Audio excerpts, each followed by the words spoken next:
अॼु बिल्कुलु सिंध जे ॿिए नंबर वॾे शहर हैदराबाद में ट्रैफ़िक जो आज़ार ॾींहों ॾींहुं वधी रहियो आहे।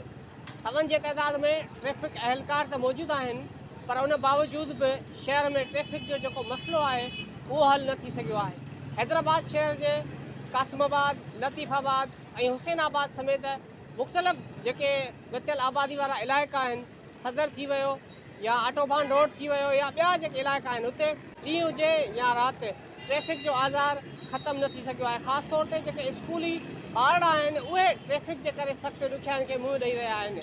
हैदराबाद में जेको वाधूआ मेन रोड आहे उते ख़ासि तौर ते जेके शोरूम्स आहिनि, शोरूम वारा रोड ते गाॾियूं बीहारे छॾीनि था ऐं उन खां पोइ जेके रेड़ा बीठल हुजनि था उन करे बि ट्रैफ़िक जो निज़ाम मुतासिर थिए थो, पर ट्रैफ़िक अहलकार का बि कार्रवाई नथा कनि। अचो त इन हवाले सां हैदराबाद जे शहरनि सां ॻाल्हि ॿोल कयूं था त हू छा था चवणु चाहिनि। ट्रैफिक पुलिस अमलदार विहारिया अथनि, जिते पंहिंजो नसीम नगर चौक ॾिसो या ॿिया इलाइक़ा ॾिसो, उते रेड़नि ते अची माण्हू भाॼियूं खपनि पिया, हुननि खां ॾियाड़ी पिया वठनि। पाण मुलविस आहिनि, अहिड़नि अफ़ालनि सां हिननि जो को मसइलो हल थींदो आहे। हिननि खे प्रॉपर कमु करिणो पवंदो, फ्लाईओवर ठाहिणा पवंदा, इंक्रोचमेंट तोड़नी पवंदी, ऐं इहे जेके गैर कानूनी ठेला जिन्हनि खां टैक्स पिया वठनि, मंथली पिया वठनि, इन्हनि खे हटाइणो पवंदो। ट्रैफिक का मसला तो बनने की वजह ये है ना कि डिसिप्लिन एक तो नहीं है। ट्रैफिक पुलिस वाले हैं तो सही, बहुत ज़्यादा, हद से ज़्यादा है।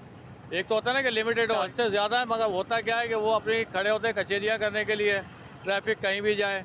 लेकिन मेन डिपेंड इन्होंने कर लिया किस पे, लिफ्टर पे। रोड जो है खुले हों और ये गाड़ियाँ खड़ी हो जाती हैं रोडों के ऊपर, ट्रैफिक जाम हो जाती है जगह जगह पर, फिर बच्चों के लिए लेट हो जाते हैं या वालिदैन जैसे आते हैं तो वो भी लेट हो जाते हैं। इसके लिए ये है कि गवर्नमेंट को इंतज़ाम करे कि रोडों के लिए कि भाई रोड बड़ा करे या गुंजाइश करे इनके अंदर, ऐसी ये गवर्नमेंट को ये काम करना चाहिए। ये सदर में अपना जाम होता है, अब वो अपना गुल से अपना तिलक चाड़ी के नीचे आप आ जाओ, इस साइड पे ट्रैफिक जाम हुआ होता है अच्छा खासा। जब कॉलेज से उतरते हैं जब वहाँ पर ट्रैफिक जाम हुआ होता है। हैदराबाद जे शहरनि मुतालबो कयो आहे त मेन रोडनि तां हद दख़लियूं ख़तमु कराए रॉन्ग साइड वारनि ख़िलाफ़ कार्रवाई करे ट्रैफिक जो निज़ाम बहाल कराए वञे। कैमरामैन यासिर कोराई सां गॾु नसीर चना, आवाज़ न्यूज़, हैदराबाद।